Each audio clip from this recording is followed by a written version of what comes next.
True story about my neighbor suing me after harassing my dog for months. About 6 or 7 months ago, my neighbor got a drone.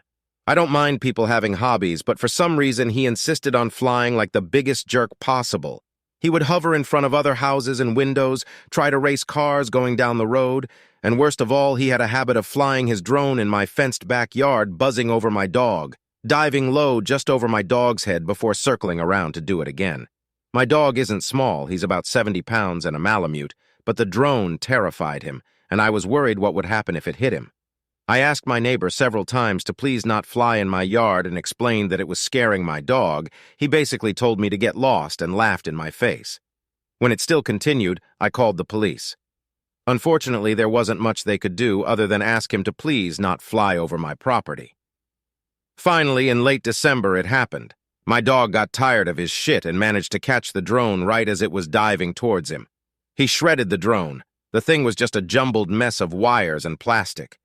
Neighbor was pissed. He stormed over to my house swearing and threatening me, which I ignored. A week later, I got a summons to small claims court. He wanted $900 for the cost of his drone and an additional $300 for supposedly denying him access to my property to retrieve the drone. Fuck that. He could have killed my dog. I don't have kids or a girlfriend, I just have my dog who is my best friend for the past 7 years.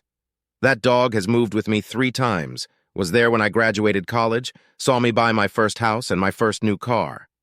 I love my dog, so I went to legal advice, got some great help from them. Turns out, him suing me was the best thing to ever happen.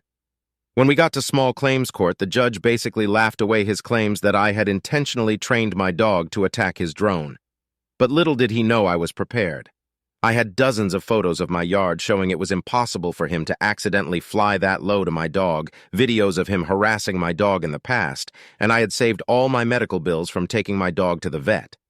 $700 for an x-ray? Check. Another $250 to sedate him during? Why not? Don't want him being uncomfortable. Full dental exam with tooth cleaning? $400. Then there was the cost of anti-anxiety meds and a secondary checkup, wet food for a week in case his teeth were hurt, and extra just for good measure. In the end, the asshole ended up owing me almost $2,000 and now is being investigated by the FAA for not having a registered drone and violating several FAA regulations concerning drone flight too near an airport, too close to other people, out of sight of operator, and way above the maximum altitude. Enjoy never being allowed to fly drones again, dick.